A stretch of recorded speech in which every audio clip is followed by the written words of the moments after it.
Dan bahayanya lagi kalau nggak punya izin tinggal, nanti teman-teman bisa dideportase. Deportase itu apa ya? Dikeluarkan secara paksa dari Turki.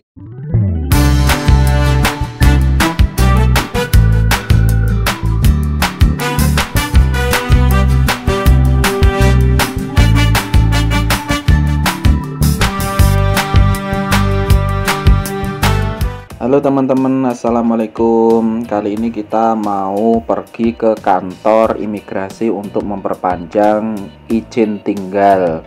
Nah, ini kita nunggu mau naik tramway atau kereta dalam kota ya. Ini keretanya datang.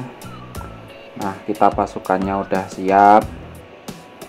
Kita segera masuk ke dalam keretanya.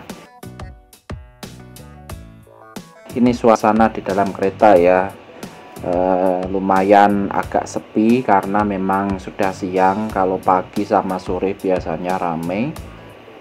Jadi kita menuju ke kantor imigrasi, namun sebelumnya kita ke kantor pajak dulu untuk membayar. Ya teman-teman, belakangku itu yang tinggi, gedung tinggi itu adalah kantor pajak ya, atau kantor untuk urusan pembayaran administrasi, dan kita akan ke sana untuk membayar surat izin tinggal. Ini bakalan rame di sana biasanya, jadi nunggu. Dan sebelum masuk itu disuruh untuk menunjukkan hash code. Hash code itu adalah kode yang menunjukkan kita itu bebas dari virus corona. Nah, ini suasana di dalamnya ya. Jadi antrinya di luar, tapi di dalam kita tinggal nunggu dan dipanggil untuk bayar. Nah, setelah itu kita melakukan perjalanan untuk menuju ke kantor imigrasi, teman-teman. Jadi tempat kita turun dari bis sama tempat kantornya itu agak jauh, tapi nggak jauh-jauh amat ya. Kita sambil jalan-jalan, di tengah jalan ada penjual burung dan penjual kelinci. Kita mampir lihat-lihat dulu karena anak-anak suka, biar mereka tahu ini hewan-hewan ini. Kalau di Indonesia banyak ya itu merpati, di sini juga banyak teman-teman. Nah, setelah kita masuk, kita ambil antrian dan aku langsung menuju ke ruangan untuk menunggu, dan ya kita langsung mengurus di dalamnya. Alhamdulillah kita satu persatu mengurus surat izin tinggal, dan setelah menunggu lama akhirnya kelar juga, dan kita pun pergi dari kantor untuk menuju ke rumah. Sahabat semuanya, gimana kabarnya? Nah, hari ini kita udah datang dari kantor imigrasi buat memperpanjang ikamet atau surat izin tinggal yang dikeluarkan oleh pemerintah Turki. Jadi teman-teman, kalau tinggal di Turki dalam jangka waktu yang lama, maka itu harus memiliki ikamet, harus mendaftar untuk bisa mendapatkan ikamet, dan itu diperpanjang biasanya itu untuk pelajar itu 1 tahun, kemudian 3 tahun, kemudian 1 tahun, 1 tahun. Untuk keluarga ini biasanya setiap tahun harus memperpanjang. Jadi itu untuk jangka pendek namanya ya, jangka pendek itu 1 tahun, 1 tahun. Jadi setiap tahun itu harus memperpanjang surat izin tinggal, nanti mendapatkan kartu izin tinggal yang namanya ikamet. Ikamet itu kayak gini teman-teman. Nah, jadi ini ada foto, kemudian ada nomor. Ini nomor orang asing ya namanya. Yabancı numarası itu nomor identitas orang asing. Kemudian ada nama, kemudian ada tempat, kemudian ada tanggal lahir, kemudian ada kebangsaan, ini Indonesia, dan tempatnya ini di Konya, kota Konya ini. Nah, di sini ada keterangannya juga, short term, ini jangka pendek, kemudian nama ibu, nama bapak, kemudian izin tinggal ini dimulai sejak kapan dan berakhir kapan. Ini semuanya ada di ikamet. Nah, sekarang fungsinya izin tinggal atau ikamet ini apa? Nah, ini fungsinya sangat penting teman-teman. Kalau teman-teman berada di Turki dalam jangka waktu yang panjang yang mana visanya udah habis. Jadi ketika masuk ke Turki itu kan memakai visa ya. Visa itu izin tinggal selama berada di Turki. Nah biasanya kalau visa kan antara 30 hari sampai 90 hari atau 3 bulan. Nah kalau visanya itu habis dan teman-teman ingin tetap tinggal di Turki, maka teman-teman harus meng-apply atau mendaftar yang namanya ikamet ini. Nah teman-teman, kalau teman-teman tidak apply ikamet ini dan berada di Turki dalam jangka waktu yang melebihi batas, misalkan teman-teman izin visanya itu hanya 30 hari dan teman-teman itu lebih dari 30 hari ternyata tidak memiliki izin tinggal, maka teman-teman kalau keluar dari Turki teman-teman akan mendapatkan denda, dan besarnya itu kurang tahu, biasanya itu harian teman-teman. Jadi sehari itu akan mendapatkan denda dikalkulasikan selama teman-teman berada di Turki. Dan bahayanya lagi kalau nggak punya izin tinggal, nanti teman-teman bisa dideportase. Deportase itu apa ya? Dikeluarkan secara paksa dari Turki dan tentunya nanti akan mendapatkan denda. Oleh karenanya kalau teman-teman ingin liburan lama di Turki, itu harus lihat visanya. Kalau visanya itu hanya 30 hari dan teman-teman ingin berlanjut sampai berapa bulan, misalkan teman-teman harus meng-apply yang namanya ikamet atau surat izin tinggal ini.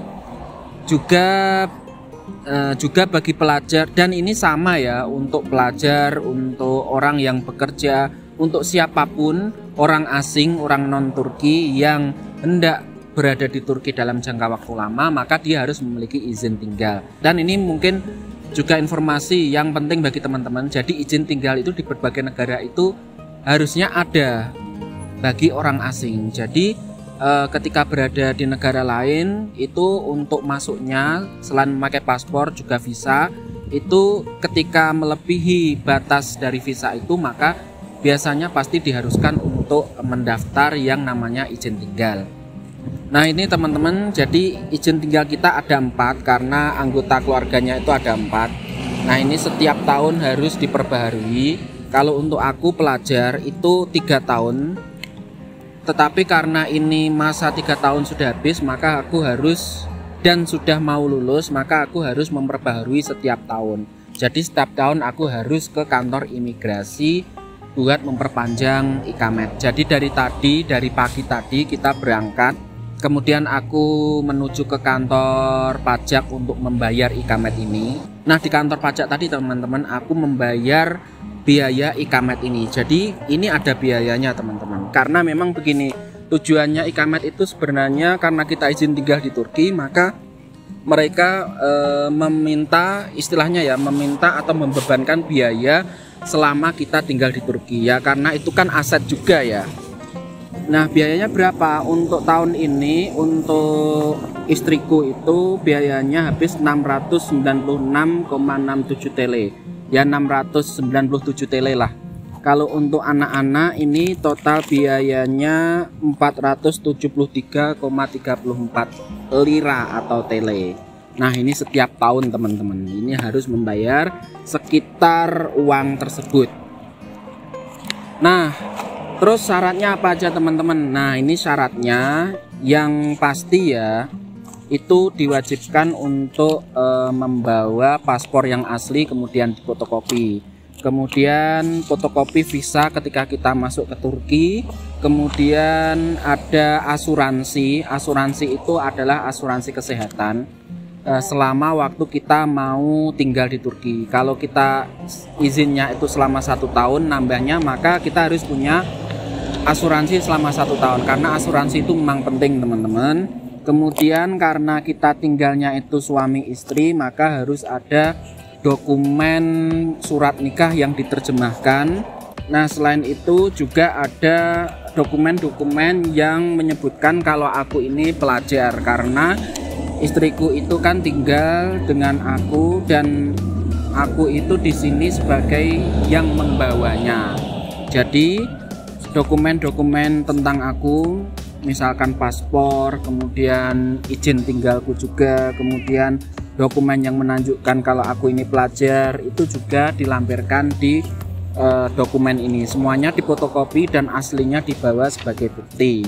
Kemudian yang penting juga itu harus menunjukkan surat keterangan tempat tinggal. Jadi kalau kita tinggal di rumah teman-teman, kita harus memiliki surat sewa seperti ini. Ini wajib di sini.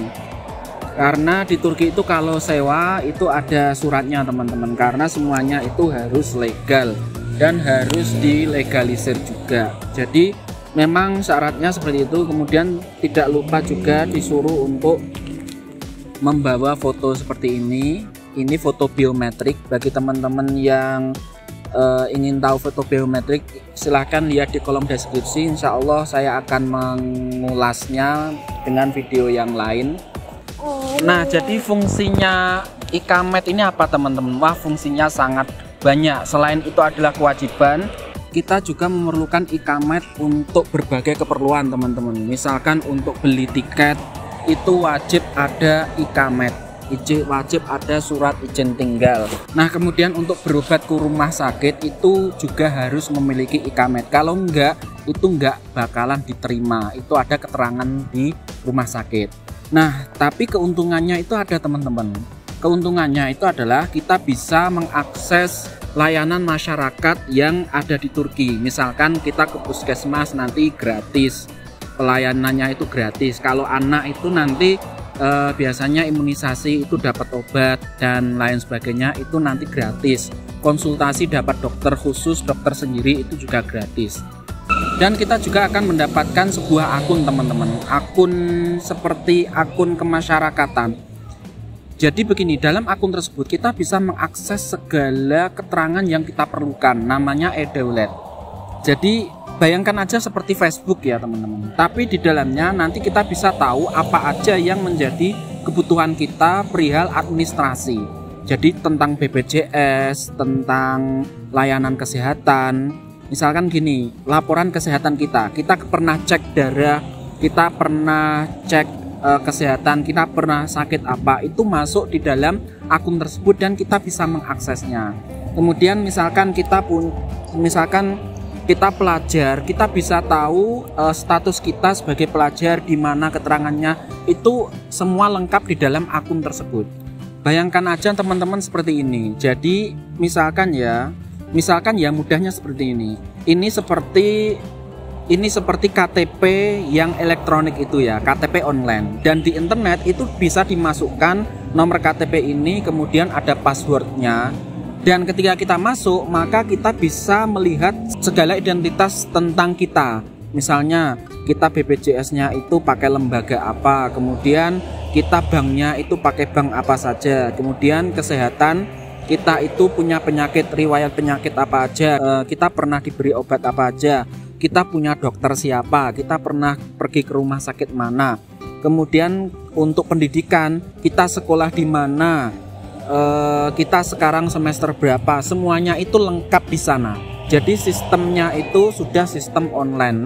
Nah, jadi dengan adanya Ikamet seperti ini memang menjadi kewajiban, tetapi kita juga mendapatkan manfaat-manfaat yang besar sekali dengan menggunakan kartu izin tinggal yang juga menjadi kartu identitas ini.